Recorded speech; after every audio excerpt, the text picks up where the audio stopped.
तुम्हारी फाइलों में गांव का मौसम गुलाबी है, मगर ये आंकड़े झूठे हैं, ये दावा किताबी है। अदम गोंडवी की ये लाइनें वर्तमान हालातों पर बिल्कुल फिट बैठती हैं। साल 2024 के शुरू होने से पहले ही रोजगार के मोर्चे पर चुनौती से जूझ रहे भारतीय युवाओं के लिए एक बुरी खबर सामने आई है। अमेरिकी financial service firm JP Morgan ने कहा है कि भारतीय आईटी कंपनियों की स्थिति ठीक नहीं है। इस साल कंपनियों को लाभ होने की कोई उम्मीद नहीं है और कंपनियां वॉश आउट वर्ष के लिए तैयार हैं। साल 2024 में जब आम चुनाव होने हैं, ऐसे में रोजगार के भीषण अकाल को लेकर ना तो चाय पकौड़े बिछवाने वाली सरकार के माथे पर चिंता की कोई लकीरें हैं और ना ही मीडिया में इसकी कोई चर्चा है। भारत का मीडिया इन आंकड़ों को कैसे मुंह चढ़ाता है और अपने ही कर्मचारियों को निकाल कर कैसे मौन बना रहता है, इस वीडियो में देखिए। और साथ ही ये भी देखिए कि इंडिया के वर्कफोर्स में कितनी कमी आई है और कैसे लोगों ने अब नौकरी ढूंढना ही बंद कर दिया है। नमस्कार, मैं हूं अंकुर और आप देख रहे हैं द रोविंग जर्नलिस्ट। आईटी कंपनियों की मौजूदा हालत के पीछे अमेरिकी बाजार की स्थिति बताई जा रही है। इसका असर भारत में अभी और छटनी के रूप में देखने को मिलेगा। ये आशंका लगातार बनी हुई है कि 2024 नौकरियों में कटौती का बड़ा साल बनेगा। रोजगार की कमी, अपने स्तर से नीचे के पद और कम सैलरी में काम कर रहे भारतीय युवाओं के लिए सरकार के पास कोई ठोस रणनीति नहीं है। अपने चुनावी अभियानों में ना तो सत्ताधारी दल इस मामले पर कुछ बोलता है और ना ही विपक्ष के पास भी इसका कोई रोड मैप है कि वो युवा भारत के लिए क्या करेंगे। इसके साथ ही भारत का मीडिया, खासतौर से हिंदी भाषी मीडिया, शुतुरमुर्ग की तरह अपनी गर्दन रेत में घुसेड़े हुए है। भारत की टॉप आईटी कंपनियां टीसीएस, विप्रो, इन्फोसिस, एचसीएल और टेक महिंद्रा समेत तमाम छोटी बड़ी कंपनियां अब मंदी से जूझ रही हैं और इस सेक्टर में पड़ने वाले असर से दूसरे अन्य सेक्टर भी प्रभावित हो रहे हैं। कैसे होंगे, आइए समझते हैं। भारत की 3.75 ट्रिलियन डॉलर की जीडीपी में सबसे बड़ा योगदान सर्विस सेक्टर का है, लगभग 53%। इसमें से केवल आईटी कंपनियों की बात करें तो इंडियन इकोनॉमी में करीब 9.3% का योगदान अकेले आईटी कंपनियां दे रही हैं।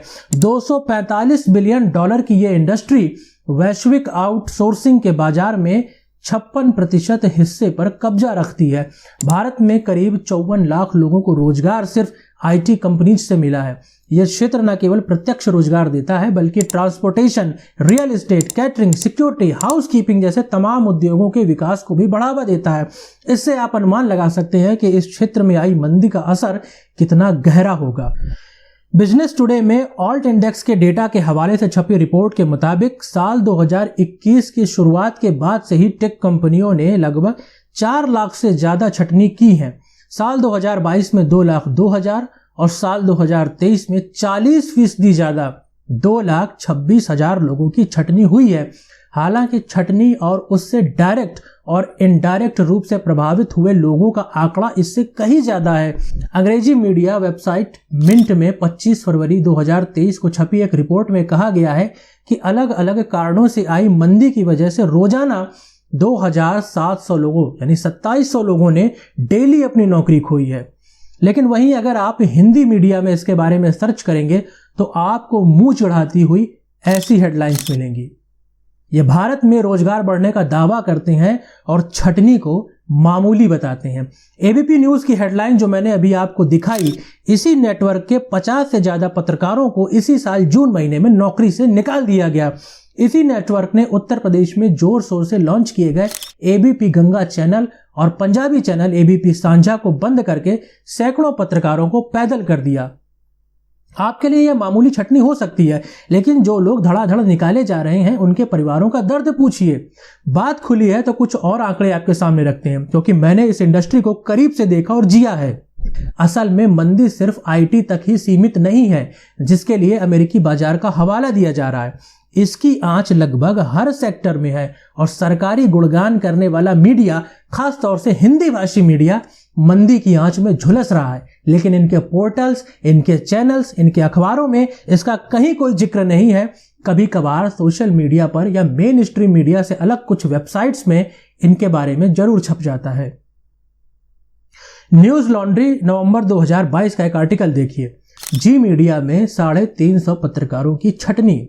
जी ग्रुप ने अपनी वर्कफोर्स के 10% लोगों को बाहर का रास्ता दिखाया। यहाँ एक बात मैं आपको स्पष्ट कर देना चाहता हूँ, मीडिया के क्षेत्र में छटनी का संकट कोविड काल से लगातार चल रहा है। हालांकि दूसरों की खबर देने वाले खुद कभी खबरों में नहीं आते। 17 अगस्त 2023 का यह आर्टिकल देखिए। मीडिया के अंदरूनी हालातों पर खबर लिखने वाली भड़ास फॉर मीडिया ने पत्रकारों की छटनी की खबर को छापा है। देश के सबसे बड़े मीडिया ग्रुपों में शुमार किए जाने वाले टाइम्स ग्रुप ने लगभग 350 पत्रकारों को नौकरी से निकाल दिया।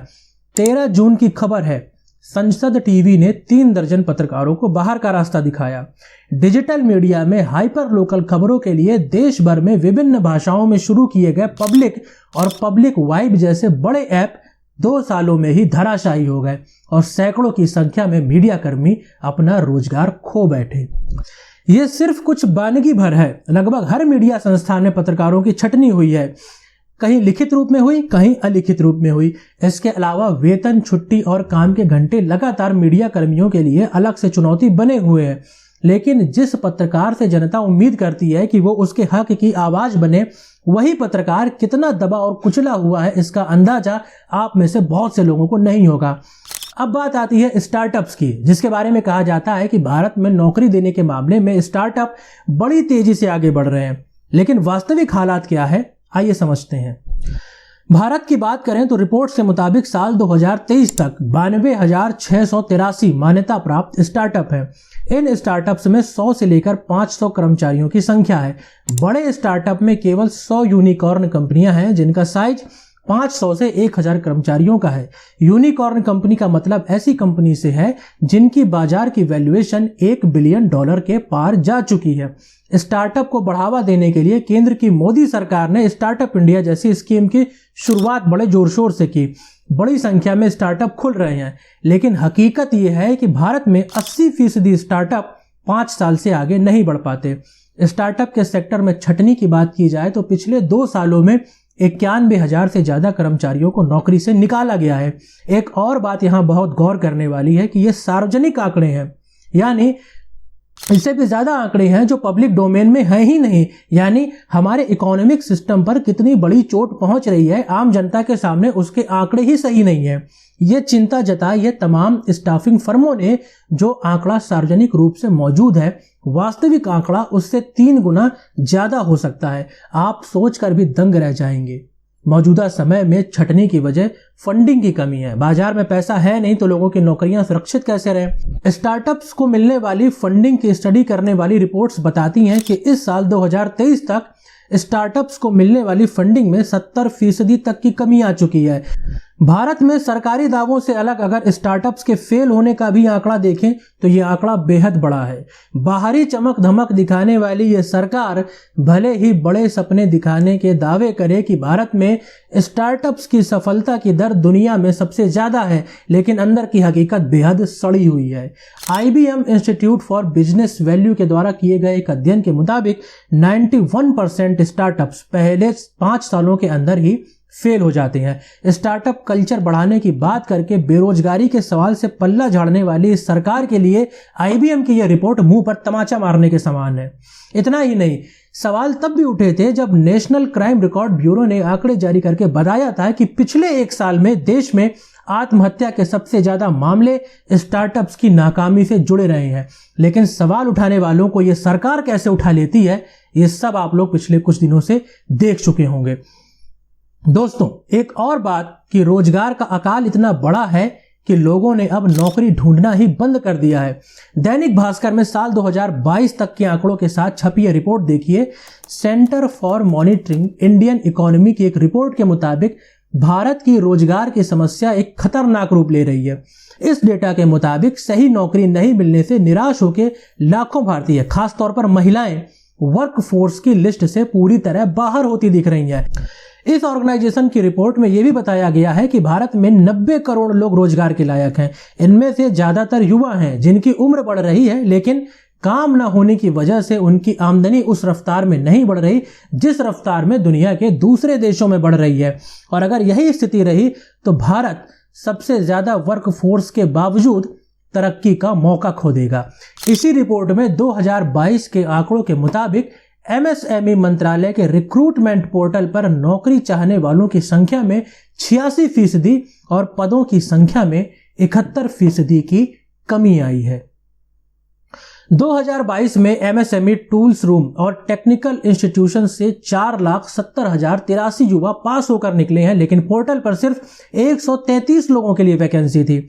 अभी साल 2023 के आंकड़े जब मिलेंगे तब मुझे नहीं लगता कि इस स्थिति में कोई बहुत ज्यादा फर्क आया होगा। हालांकि ये वीडियो बनाते समय जब मैंने इन आंकड़ों को ढूंढने की कोशिश की तब मुझे सरकारी मीडिया जी ग्रुप की जी सलाम वेबसाइट का 20 जुलाई 2023 को पब्लिश किया गया एक आर्टिकल मिला। इसमें पार्लियामेंट सेशन के दौरान पूछे गए एक सवाल के जवाब में खुद सरकार बताती है कि जुलाई 2020 से मार्च 2023 तक करीब 3 सालों में देश भर में 19,687 सूक्ष्म लघु और मध्यम उद्योग यानी एमएसएमई बंद हो गए हैं या उन्होंने काम करना बंद कर दिया है। अब आप सोचिए कि देश में कौन नौकरी बांट रहा है और कितने रोजगार सक्सेस हो रहे हैं। रोजगार के आंकड़ों पर साल 2019 में नीति आयोग की रिपोर्ट ने माना था कि बेरोजगारी की दर 45 सालों में सबसे ज्यादा है, लेकिन ये आंकड़े प्रकाशित होते इससे पहले ही सरकारी दबाव में इस फाइल पर ताला लगा दिया गया। इस वीडियो के बारे में आपकी क्या राय है हमें कमेंट करके बताइए। अगर आप इसे लाइक और चैनल को सब्सक्राइब करेंगे तो इससे मुझे हौसला मिलेगा। इसके साथ ही स्वतंत्र पत्रकारिता को जिंदा रखने के लिए अगर आप अपनी तरफ से कुछ मदद करना चाहते हैं तो डिस्क्रिप्शन में दिए गए यूपीआई एड्रेस से आप अपनी मदद मुझ तक पहुंचा सकते हैं। नमस्कार।